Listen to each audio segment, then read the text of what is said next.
Saúde os irmãos com a paz do Senhor, amém? Amém. Vamos fazer uma breve oração, dar início ao estudo do livro de Êxodo, sequência, né? Senhor Deus Todo-Poderoso, maravilhoso e santo, fiel e verdadeiro, Pai querido e amado, na Tua presença nós nos reunimos, Senhor meu Deus, para lhe adorar, lhe engrandecer, para meditar acerca da Tua palavra, Senhor, buscar mais conhecimento acerca das Tuas Escrituras. Papai, perdoa os nossos pecados cometidos em obras, pensamentos, palavras. Papai, peleja por nós as nossas pelejas, livra-nos de todo mal, de toda fúria do inimigo da nossa alma. Enquanto estivermos aqui, Pai, eu lhe peço, Senhor, vai desfazendo toda a obra do inferno contra nossas vidas, nossos lares, nossos casamentos, nossos familiares, nosso ministério, cada área, cada aspecto das nossas vidas, Pai, eu entrego em Tuas mãos, Senhor. Nos livra de todo mal, frustra todo plano, todo intento do adversário da nossa alma. Pai, eu te agradeço por cada bênção, cada provisão, cada livramento, Pai, te agradeço por este momento, e eu lhe peço, Pai, abre o nosso entendimento para compreender e receber, Senhor meu Deus, da Tua palavra, que não seja eu, mas sim o Teu Espírito Santo, Senhor, a ministrar esta aula através da minha vida. Fala conosco, Senhor meu Deus, escolha cada palavra que sairá dos meus lábios, leva ela, Senhor meu Deus, a nos atingir, a nos ensinar, a nos dar direção, Senhor meu Pai, no nome de Jesus Cristo. Escreve a Tua palavra na tábua do nosso coração, Pai, que ela seja gravada, Senhor, no nosso espírito, pelo Teu Espírito Santo, Pai. No nome de Jesus nós te pedimos, Pai, te agradecemos por tudo. Seja feita em cada área das nossas vidas, Papai, desde agora e para todo sempre, a Tua vontade boa, perfeita e agradável. É o que nós lhe pedimos e te agradecemos em nome de Jesus. Amém e amém. Glória a Deus. Glória a Deus. Vamos dar sequência a partir do capítulo 26. Na última aula nós cobrimos o 24 e 25. E hoje, capítulo 26, 27. Provavelmente não dará tempo do 28. O 28 ficará para a próxima aula. No capítulo 26 nós temos então, continuando a sequência da construção do tabernáculo, nós temos aqui ainda as descrições dos itens do tabernáculo. É interessante, como a gente viu na última aula, que Deus mostra para Moisés ali no monte, né? Moisés está ali 40 dias, 40 noites, na presença, dentro da nuvem, na presença de Deus, ali num jejum sobrenatural, né? E Deus mostra, revela para ele, e Deus fala para ele construir tudo segundo um modelo, conforme um modelo. A gente viu na última aula a descrição ali da mesa dos pães, do propiciatório, da arca da aliança, do candelabro, e agora no capítulo 26 são as cortinas e o véu tão citado nas pregações e no Novo Testamento, e no capítulo 27 o altar, o átrio e a lâmpada, que provavelmente também se refere ao candelabro. Então a gente vê que a descrição, ela vem de dentro para fora, né? Deus começa do item mais importante, o principal, a Arca da Aliança, que ficava no Santo dos Santos, e ele vai indo, a descrição vai indo para o exterior.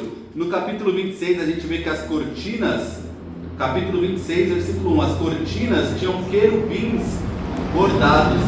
Então você imagina, quando você entrava ali dentro do tabernáculo, ou posteriormente dentro do templo de Salomão, as cortinas, principalmente aqui no tabernáculo, né? As cortinas por cima, pelos lados, diante do véu, tudo tinha querubins bordados.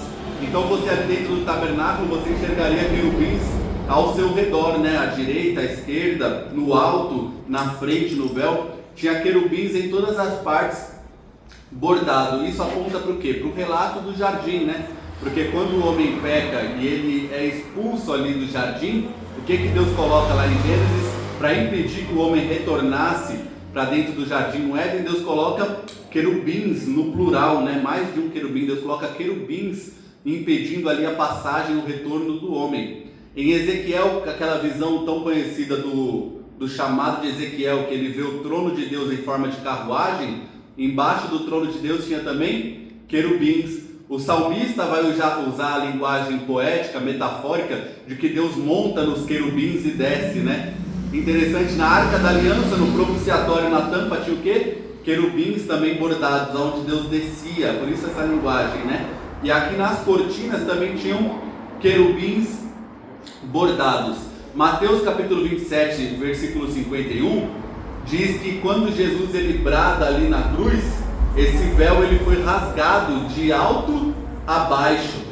É Deus que rasga esse véu, é a Bíblia dizendo que Deus abriu um caminho, porque era só o sumo sacerdote que entrava no Santo dos Santos somente uma vez ao ano, no dia da expiação, né? Alguns comentaristas vão dizer que ele entrava 3 vezes, porque ele oferecia sacrifício por ele, pelos sacerdotes e por fim por toda a nação.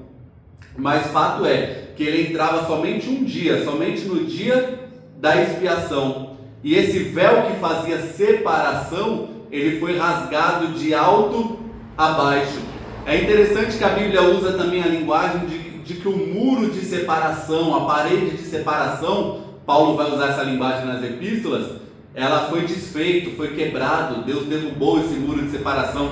E eu nunca tinha notado, 1 Reis capítulo 6, versículo 31, vai dizer que no templo de Salomão, aqui a gente está estudando o tabernáculo, tá? É um templo móvel, montava e desmontava. Mas posteriormente, na época de Davi e do seu filho Salomão principalmente, se construiu um templo fixo, o templo de Salomão. E nesse templo de Salomão não tinha véu, você sabia disso? Eu nunca tinha ouvido falar isso. Eu lendo essa semana, eu reparei, e eu fui ver os comentários, e é verdade, 1 Reis capítulo 6, versículo 31, no templo de Salomão não tinha véu, tinha uma parede com 2 portas. Olha que interessante, ele fez uma parede, revestiu de ouro, colocou 2 portas. Só que na época de Cristo não é mais esse templo de Salomão. Esse templo em 586 a.C. foi destruído por Nabucodonosor, o exército da Babilônia. Então o templo que o véu foi rasgado na época de Cristo é o segundo templo de Zorobabel. Lembra quando fala ali em Esdras, Neemias, Ageu, Zacarias, daquele momento de retorno do cativeiro, que vão reconstruir aquele templo que a princípio é simples, é de madeira, né? A gente vê em Ageu, e Deus fala que vai fazer as nações trazerem suas riquezas, sua glória para este templo. É porque na época de Cristo, Herodes o Grande, ele gastou muito dinheiro ali, muito ouro, muita prata, ele revestiu, ele embelezou esse templo de forma que era uma obra maravilhosa, né? A ponto dos discípulos verem o templo e falar: olha para Cristo, né? Olha essas grandes pedras, olha este templo. E Cristo, se referindo ao seu corpo, fala: em 3 dias se destruir, eu reconstruo. E eles não entendem, né? Então nesse templo, na época de Cristo, aí sim, tinha um véu, a tradição diz que tinha um véu maravilhoso ali, é este véu que foi rasgado de alto a baixo, porque um caminho foi aberto por Deus para que possamos nos achegar a Deus. Hebreus capítulo de número 10, versículos 19 ao 23, eu vou abrir aqui porque é um textinho um pouco longo. Hebreus capítulo 10, eu disse na última aula, e vale a pena repetir, que é interessante para quem estiver estudando conosco essa construção do tabernáculo e a instituição do sacerdócio levítico, é interessante ler o livro de Hebreus. Por quê? Porque quando a gente lê Êxodo parece que não tem a ver, mas tem totalmente a ver conosco e com a nova aliança. Hebreus vem mostrando, é uma pregação, né, uma homilia com o grego mais excelente do Novo Testamento, e o autor de Hebreus, que ninguém sabe quem é, ele vem mostrando que a nova aliança é muito melhor, muito superior à antiga, que Cristo cumpriu. A gente não precisa mais de sacerdotes, porque Cristo é o nosso eterno sumo sacerdote, e todo cristão, ele é um sacerdócio real, ele é um sacerdote diante de Deus, né? Vem mostrando que nós não precisamos mais de sacrifício de animais, porque o sangue de animais é impossível que retire os pecados, que expie os pecados, mas o sangue de Jesus Cristo, ele nos purifica de todo pecado. Então Hebreus vem fazendo essa comparação da nova aliança com a antiga. E no texto que eu citei aqui, capítulo 10, versículo 19 ao 23, eu vou ler, diz assim: portanto, meus irmãos, tendo ousadia para entrar no santuário, pelo sangue de Jesus, em vez de ser o sumo sacerdote uma vez por ano, com sangue de animais, agora somos nós, que temos ousadia para entrar na presença de Deus, no santuário, pelo sangue de Jesus, pelo novo e vivo caminho, olha que coisa linda, que Ele nos abriu por meio do véu. O que é o véu? E o autor diz, isto é, pela sua carne, e tendo um grande sacerdote sobre a casa de Deus, aproximemo-nos com um coração sincero, em plena certeza de fé, tendo o coração purificado de má consciência e o corpo lavado com água pura. O sumo sacerdote se lavava ali na bacia de bronze. Agora nós somos lavados pelo Espírito Santo de Deus, pelo sangue de Jesus Cristo. Versículo 23. Guardemos firme a confissão da esperança, sem vacilar, porque quem fez a promessa é fiel. Eu vou continuar lendo 24 e 25. Cuidemos também de nos animar uns aos outros, no amor e na prática de boas obras. Por que eu continuei? Por causa do 25. Olha o 25. Capítulo 10, versículo 25 de Hebreus. Não deixemos de nos congregar, na outra Almeida diz, de nos reunir, como é costume de alguns. Pelo contrário, façamos admoestações, ainda mais agora que vocês veem que o dia se aproxima. Se o dia se aproximava para o autor de Hebreus, imagina para nós 2000 anos depois. Aí tem gente que se tranca em casa e fala, não, igreja não, esse negócio de igreja não precisa ir para a igreja, você cristão dentro de casa. Não é isso que a Bíblia ensina. A Bíblia ensina que você é templo do Espírito Santo de Deus, mas a igreja é um povo reunido. E claramente a Bíblia ordena que nós devemos nos reunir. A Bíblia diz que nós somos um corpo. Paulo usa essa metáfora, né? Nós somos um corpo. E todo membro do corpo, ele tem a sua função dentro do corpo. Então você precisa dos outros irmãos e os outros irmãos também precisam de você. Ah, Luan, mas o que eu faço é tão pequeno, é tão simples. Os irmãos precisam de você. Cada parte do corpo é necessária, assim como no seu corpo, né? Paulo vai usar a metáfora. Cada membro do corpo é necessário. Parece que uns têm mais honra do que outros, mas todos os membros do corpo são necessários. Você precisa da mão, você precisa do pé, você precisa do olho, você precisa do ouvido. Então nós não devemos deixar de nos reunir como igreja. Então é interessante, então voltando aqui para o tabernáculo, que quando desarmava essa tenda, esse tabernáculo no deserto, para seguir viagem, a nuvem estava em cima deles. Quando a nuvem seguia, a gente lê Números, Êxodo, a gente vê isso. Quando a nuvem seguia no deserto, eles desmontavam o tabernáculo, e essas cortinas que a gente está lendo aqui eram usadas para enrolar os móveis. E aí carregava enrolado nessas cortinas os móveis. E eles carregavam pelo deserto, até que a nuvem parava. E quando a nuvem parava, eles montavam, os levitas ali, né? Montavam novamente o tabernáculo. Por que tabernáculo? Porque não é nem uma tenda, nem uma cabana. Imagina na sua mente uma cabana toda de madeira. Agora imagina uma tenda só de pano. Não é nem uma coisa nem outra. O tabernáculo, ele tem paredes de madeira, mas ele não tem um teto, ele é coberto como uma tenda. Por isso que a gente chama de tabernáculo, do latim tabernáculo, né? Então é muito interessante isso. A gente vê essas cortinas, parece que não tem importância, mas é extremamente importante, tanto as cortinas e principalmente o véu que separava do lugar santíssimo, ou em outras traduções, no Santo dos Santos, né? Eu citei na última aula, e muita gente canta, mas não tem a noção, né, daquele hino que ficou bem famoso, no Santo dos... não vou cantar, no Santo dos Santos, como é que é? A fumaça me esconde, né? O sumo sacerdote fazia ali com incenso a fumaça, e ele passava pelo véu e ele derramava aquele sangue do sacrifício sobre o propiciatório. Propiciar é aplacar a ira de alguém. Então o que ele estava fazendo? Ele estava propiciando a ira de quem? De Satanás? Não, a ira de Deus. Porque ao ver o sangue, Deus aceitava o sacrifício e os pecados eram expiados. Deus não estava mais irado com a nação. Se Deus aceitasse o sacrifício, o sumo sacerdote voltava e a nação tinha mais um ano ali debaixo do perdão de Deus. Fica exemplificado, fica implícito na Bíblia que se Deus não aceitasse, Deus fulminava o sumo sacerdote ali na hora. As vestes dele tinham até ali sinos, né? Que o povo ouvia ele entrando. Sabe o que é interessante? Ah não, vou tomar muito tempo da aula para falar isso. Sabe o que é interessante? A tradição diz que todo mundo ficava olhando, porque é uma vez por ano, é o principal acontecimento religioso de Israel. E aí está todo mundo, o povo olhando, o sumo sacerdote vai, a tradição diz que por trás de um véu ali, dava para ver só a sombra dele, ele se banhava, se lavava, trocava de roupa para oferecer um sacrifício, aí voltava, fazia tudo de novo, se limpava para oferecer outro sacrifício, por ele, pelos sacerdotes, pelo povo. Uma semana antes ele era separado do povo, sabia disso? Uma semana antes separavam ele, e ali tinham todo o cuidado para ele não comer nada impuro perante a lei.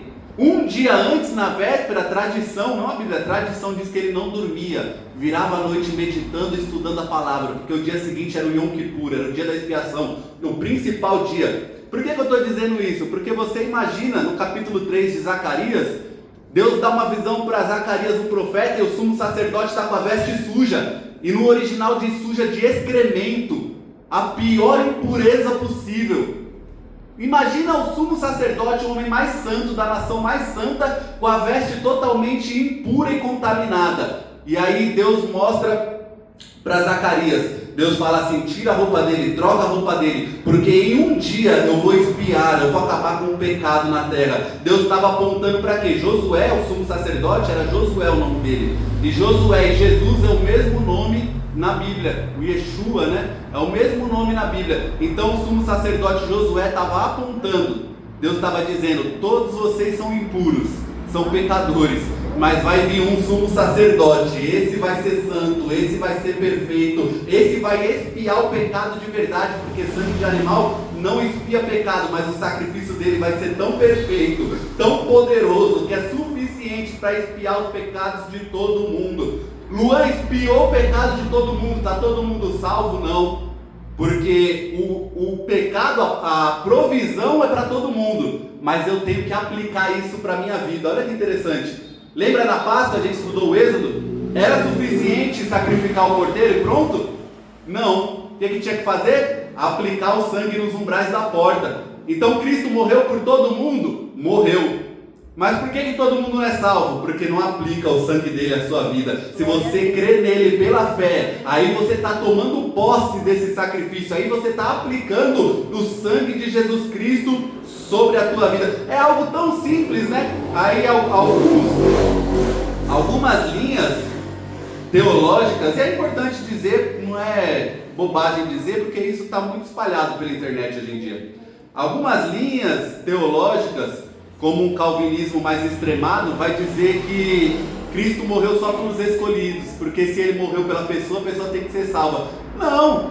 Cristo morreu, a Bíblia diz que não só por nós, mas pelos pecados de todo mundo. Mas todo mundo é salvo? Não, por quê? Porque não aplica pela fé, não crê em Jesus Cristo. A partir do momento que você crê, aí sim você tomou posse, você está lavado, coberto pelo sangue de Jesus Cristo. Então vamos dar seguimento aqui, no capítulo de número 27, a gente tem o altar, o átrio e a lâmpada. Aqui vai se encerrar a descrição do tabernáculo, e no 28 vai descrever as vestes sacerdotais. Eu queria muito cobrir o 28, mas eu acho que não vai dar tempo hoje. A gente vai cobrir o 27, vai terminar o tabernáculo, e o 28 a gente vê na próxima aula. Eu acho que pela quantidade de conteúdo, dá para fazer uma aula inteira só pelo 28, porque é muito interessante as vestes do sumo sacerdote. A gente lê e acha que a gente passa batido, né? Pelo menos eu, né, as primeiras vezes que lia meio que por ler, passava batido. Só que isso é extremamente importante. A gente vê cada detalhe da veste do sumo sacerdote, mas vai ficar para a próxima aula. No capítulo 27, a gente tem o altar, o átrio e a lâmpada. O altar não ficava dentro do tabernáculo, o altar ficava do lado de fora do tabernáculo, dentro da cerca, dentro do átrio, mas do lado de fora. Era um altar de bronze. Na verdade é cobre, as nossas traduções traz bronze, né? Mas na verdade era cobre, era madeira revestida de cobre ou de bronze, né? Eu vou falar bronze porque as traduções dizem bronze. Um altar de madeira revestido de bronze. Esse altar, na época de Salomão, era enorme, tinha 10 metros de largura e 5 metros de altura. O do tabernáculo provavelmente não era tão pequeno também. Dificilmente um homem em pé conseguia olhar para dentro, porque tinham rampas ao redor desse altar, né? O sacerdote subia ali e ali ele oferecia esse sacrifício. Alguns vão dizer que dentro era oco, porque ainda em Êxodo Deus disse para fazer os altares de terra e pedra lavrada. Então provavelmente dentro desse altar tinha um altar de terra com pedra lavrada, provavelmente, e ao redor a madeira coberta de bronze e uma grelha no meio. Imagina, eu sei que o termo é um pouco fraco, mas tente imaginar uma grelha de churrasqueira assim. Era mais ou menos isso, colocava ali um animal de sacrifício, a gordura e o sangue descia, a carne era queimada ali em cima, e esse era o animal sacrificado naquele altar. O interessante é que o altar é de madeira, revestido de bronze para não queimar a madeira. Por que tem que ser madeira, né? Aí a gente enxerga aqui Deus apontando para o principal sacrifício, porque também foi num altar de madeira, mas foi numa cruz, que o principal sacrifício foi feito pela minha e pela tua vida. Então a Bíblia é tão perfeita que em vez de ser de bronze puro, o altar do sacrifício, ele tem que ter madeira, o altar de madeira revestido de cobre, que nos lembra a cruz de Cristo, o sacrifício perfeito. Então é interessante que tinha 4 chifres nesse altar. Esse altar tinha 4 chifres nas pontas dele. O que isso simboliza? Isso representa os animais sacrificados. Isso foi usado, o salmista vai dizer no Salmo 128, versículo 27, que foi usado também para amarrar o sacrifício. Amarrava o animal ali e amarrava nesses chifres do altar. Chifre também na Bíblia é símbolo de poder. Chifre na Bíblia, esse chifre do altar, os criminosos corriam. Tem um soldado ali de Davi, se não me falha a memória é Joabe, mas não tenho certeza. Eu acho que é Joabe, que ele corre quando vai ver que vai morrer e agarra nas pontas do altar, porque ali ele pedia clemência, né? Dizia, estou na presença de Deus. É como se fosse uma miniatura de uma cidade de refúgio. Então você corria ali e pedia socorro. Aí tinha a grelha, onde a gordura e as cinzas caíam. É por isso que no altar de Jeroboão, quando o profeta fala que Deus vai fender aquele altar lá como sinal, a Bíblia diz que Deus fendeu o altar e espalhou cinzas, porque as cinzas caíam dentro do altar, tinha uma grelha, as cinzas desciam. Então quando Deus faz romper, faz fender aquele altar idólatra de Jeroboão, alguns conhecem a história, né? Está em 1 Reis 13, espalha cinzas por todos os lados. Então tinha o átrio, depois do lado de fora do tabernáculo tinha a pia, onde o sacerdote lavava suas mãos ali, tirava o sangue ali, a sujeira, e tinha esse altar de bronze. São esses 2 itens do lado de fora do tabernáculo. E tinha a parede, né, cercando ali o átrio, tinha ali a grade, né, cercando ali a área do tabernáculo, né. No templo de Salomão já tinham os muros, já não era algo mais que desmontava e montava, já eram muros. Tinha átrios diferentes, né? Átrios dos gentios, átrios das mulheres, né? Tinha separações. É por isso que Paulo vem sempre usando essa linguagem nas epístolas, que em Cristo caiu o muro de separação. Já não tem mais judeu nem gentil, já não tem grego, bárbaro, homem, mulher. Os muros de separação foram derrubados. Deus usa o homem, Deus usa a mulher, Deus salva o judeu, Deus salva o gentil. Então os muros de separação em Cristo foram derrubados. Lá dentro do tabernáculo tinha a lâmpada. É interessante que fala de lâmpada depois de descrever o candelabro.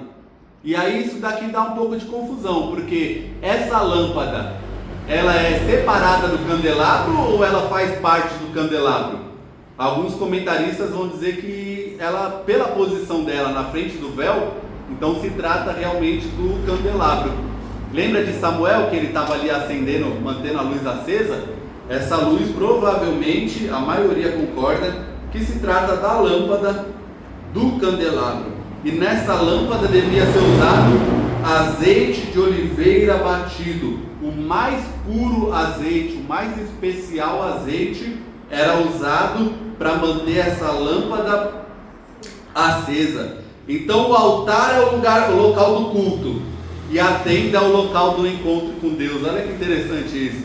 Tem culto que não tem encontro com Deus. Mas lá você tinha o altar, fazia o sacrifício, prestava o culto, e lá dentro você encontrava com Deus. E a lâmpada era mantida acesa pelo mais puro azeite.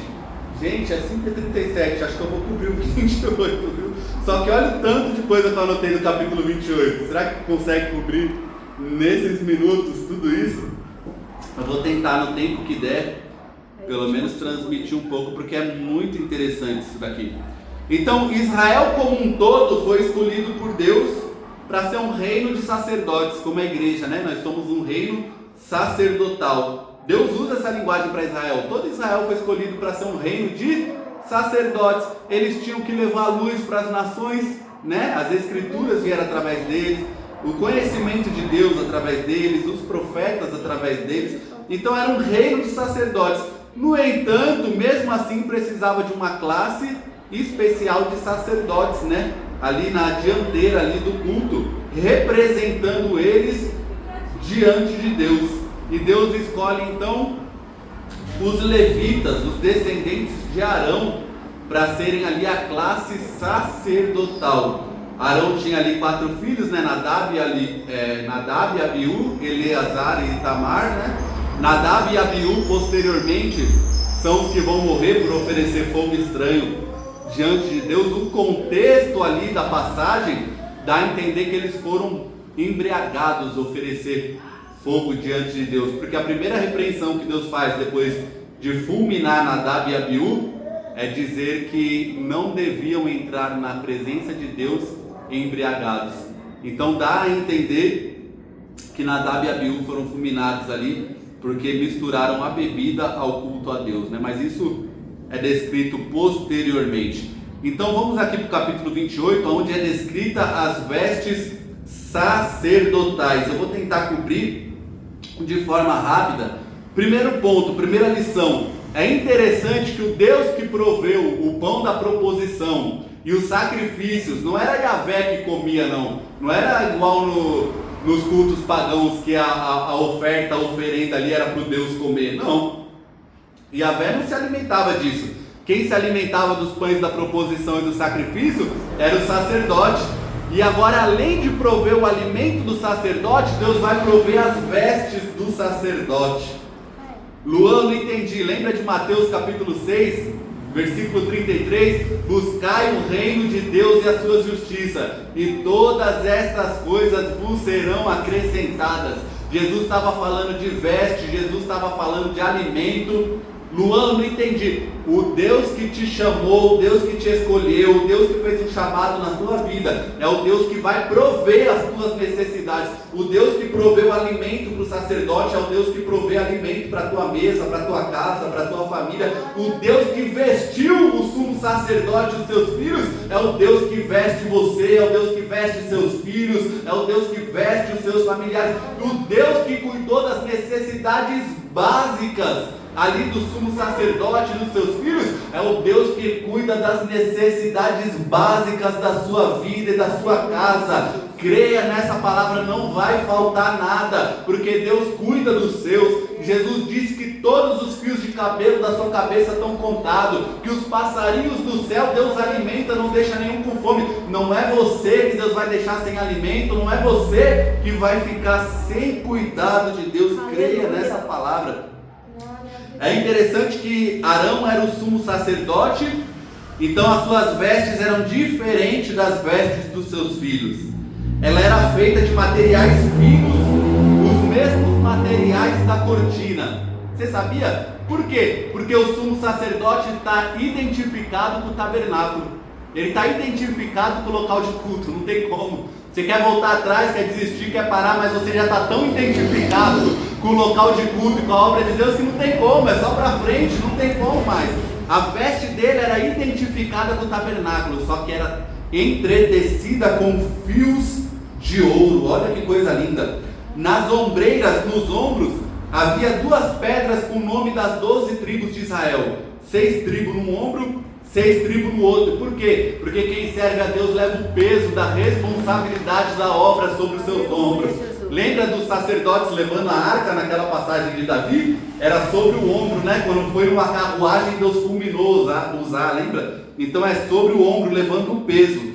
E o sumo sacerdote que levava essas pedras no ombro, também levava pedras no seu peito, 12 pedras com o nome das 12 tribos de Israel, porque o sacerdote, quem serve a Deus, que leva o peso sobre os ombros, também tem que levar o amor no coração pelas vidas. Quando você se apresenta diante de Deus, você está levando vidas com você, em coração, vidas pelas quais você intercede. O sumo sacerdote representava o povo de Israel, então ele está levando o nome das tribos escrita nos ombros e sobre o peito, em 12 pedras preciosas. Não adianta tentar identificar essas pedras, porque a maioria delas nós não sabemos mais qual é essa pedra. A linguagem, a tradução é difícil.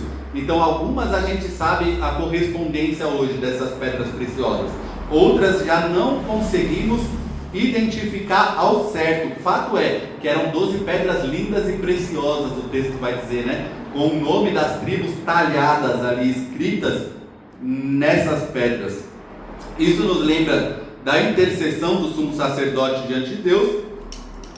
E no peitoral dele tinha uma bolsa, um bolso, com o Urim e o Tumim. Você vai ver essas palavras descritas algumas vezes no Antigo Testamento. Urim e Tumim. Luan, o que era o Urim e o Tumim? A paz do Senhor, a paz do Senhor. Nenhum estudioso sabe dizer o que era o Urim e o Tumim. Fato é que o Urim e o Tumim ficavam numa bolsa, no peito do sumo sacerdote, e era usado para obter resposta de Deus, respostas do tipo sim e não. Dá para entender isso por Davi. Davi vai consultando Deus, lembra? Devo perseguir os inimigos? Aí a resposta deve ser sim ou não, aí vem sim. O povo da cidade tal vai me entregar? Aí vem a resposta sim. Provavelmente a maioria dos estudiosos creem que devia ser 2 pedras, uma usada para a resposta sim e uma para a resposta não. E isso ficava no peitoral do juízo, no peito do sumo sacerdote, e dali era tirada a resposta. Quer ver uma passagem muito difícil que eu nunca consegui compreender, eu fui compreender agora? Quando Davi quer ter uma resposta, ele manda trazer o éfode. Traz o éfode. Mas como assim? O éfode vai responder para ele? Não, aqui a gente entende, porque provavelmente no éfode, na veste ali, no peitoral, né, ficava essa bolsa com o Urim e com o Tumim. Então é isso que ele está querendo, o Urim e o Tumim, para saber a resposta de Deus. A gente precisa de Urim e Tumim hoje? Não, hoje a gente tem a presença do Espírito Santo de Deus. Eu não preciso de Urim e Tumim, eu tenho a palavra de Deus para dar direção para a nossa vida. Você sabia que tem algo que é extremamente errado no meio pentecostal, neopentecostal? Eu fico doido com isso, que eu vejo gente próxima a mim fazendo. É você querer direção para a tua vida através de revelação e profecia. Quando a Bíblia diz que a profecia exorta, edifica e consola. Exorta, edifica e consola. Romanos capítulo 4, versículo 3. Se não me falha a memória. Profecia, exorta, edifica e consola. Direção para a tua vida é através da palavra de Deus, é através das escrituras. Então não preciso de Urim e de Tumim, não preciso de um oráculo. Eu tenho a palavra de Deus para dar direção. Você tem a palavra de Deus para dar direção para a tua vida. Então não direcione a sua vida através de revelação e profecia. Direcione a tua vida através da palavra de Deus. Então é interessante que o Urim e o Tumim, ninguém sabe dizer ao certo o que é, mas eram provavelmente 2 pedras para respostas do tipo sim e não. Seu significado é luzes e perfeição. A tradução de Urim e Tumim é luzes e perfeição. O sistema de lançar sortes para obter uma resposta de Deus aparece em Atos capítulo 1, versículo 26, quando eles queriam ali um apóstolo para estar no lugar de Judas, né, que tirou a sua vida. O que eles vão fazer? Vão lançar sortes. Só que a gente não deve resolver as coisas lançando sortes. Por que eles fizeram isso? Porque o Espírito ainda não tinha descido e revestido eles em Atos 2. Depois de Atos capítulo 2, quando eles são batizados com o Espírito Santo, você nunca mais vai ver eles tirando sortes para resolver alguma coisa. Então não precisa tirar sorte, não precisa de par ou ímpar, não precisa de Urim e Tumim. Você tem a palavra de Deus e a presença do Espírito Santo de Deus para direcionar a tua vida. Então, depois de Atos 2, ninguém mais tira sortes, ninguém mais usa Urim e Tumim. Havia no turbante do sumo sacerdote, havia uma lâmina de ouro escrito Santidade a Yahvé, Santidade ao Senhor, porque o sumo sacerdote, ele é separado para o uso do Senhor, e ele deve estar em santidade, separação, dedicação, consagração ao Senhor. Essa frase indica isso, a separação do sumo sacerdote para a obra e para o uso do Senhor. A estola sacerdotal era de linho. Quando Davi pede para trazerem a estola para consultar a Deus, como eu disse, é por causa do Urim e do Tumim. Então quando você lê essa passagem, você vai lembrar disso. As campainhas de ouro na veste dele. Sacerdote não podia entrar de modo irreverente na presença de Deus, senão ele era fulminado. Luan, o que é irreverente? Reverência, uma vez eu preguei uma mensagem que Deus me deu, e eu fui olhar reverência no dicionário. Reverência é um respeito profundo por algo ou alguém. O crente que entra na presença de Deus com reverência, ele é diferente. Repara, tem gente que tem temor, tem gente que tem reverência a Deus. Ele não vai ficar conversando qualquer assunto no meio do culto. Ele não vai ficar mastigando chiclete com cara de quem não está nem aí para o culto. Ele não vai fazer do culto um momento qualquer, não. Ele tem reverência a Deus. Ele tem um respeito profundo pela presença e pela palavra de Deus. Quer ver um momento interessante? Quando vai ler a palavra de Deus, quem não tem reverência, ele não está nem aí para esse momento. Mas quem tem reverência já sabe, opa, aqui já é um momento importante do culto. Ele já se põe de pé e ele vai prestar atenção naquele texto que vai ser lido. Por que é isso, Luan? É respeito pelo pregador? Não, isso é reverência pela palavra de Deus. Então reverência é um respeito profundo por algo ou alguém. Quer ver que interessante?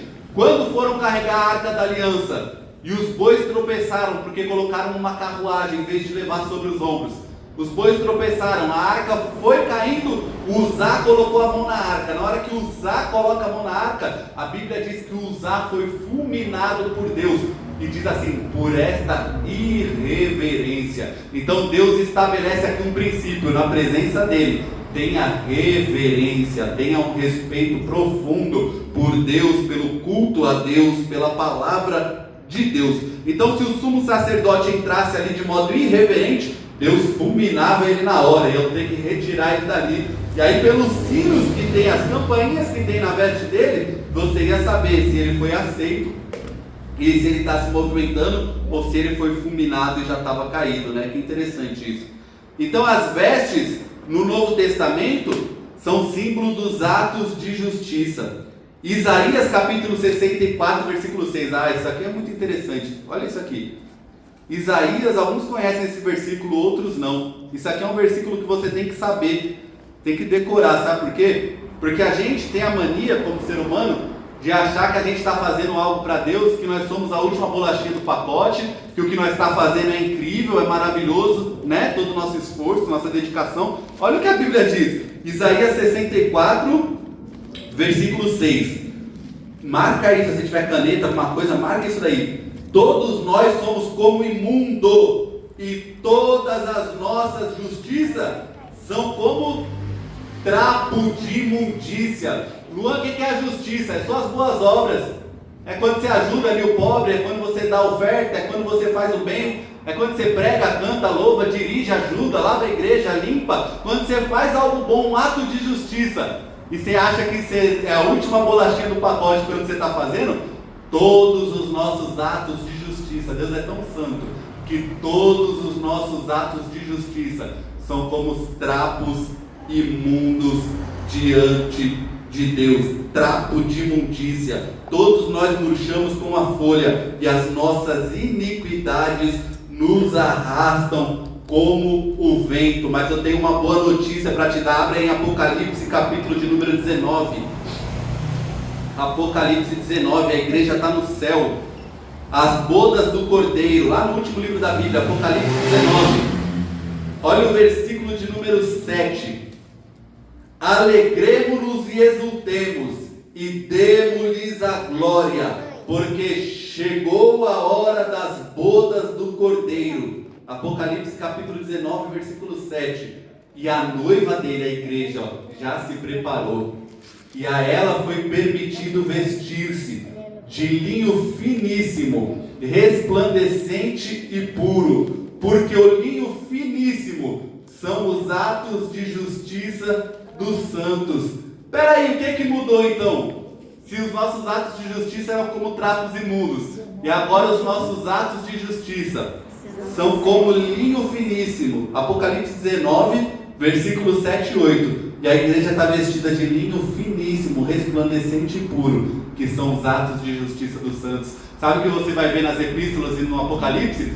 A palavra de Deus falando que nós devemos lavar as nossas vestes no sangue de Jesus Cristo. O que você faz só é aceito pelo sacrifício de Jesus Cristo. O que a gente oferta, o culto que a gente oferta a Deus, o que a gente faz em prol de Deus e do seu reino, só é recebido e aceito, não pelo nosso mérito, mas pelo mérito de Cristo, pelo sacrifício de Cristo, pelo sangue de Jesus Cristo. Coisa linda de Deus. E aí tinha o óleo da unção, aqui a gente encerra. O óleo da unção sobre a vida do sacerdote, ele era consagrado. A orelha, sangue na orelha, sangue na mão, sangue no pé, dedão da mão, dedão do pé, sangue na orelha, para a gente ouvir a Deus, na mão, para a gente agir e fazer a obra de Deus, no pé, para a gente caminhar na presença de Deus. É só pelo sangue derramado. Sangue de quem? O sangue que esse sangue apontava, o sangue de Jesus Cristo. É pelo sangue dele que o teu culto é aceito, é pelo sangue dele que você está de pé, que você é perdoado, que você é salvo.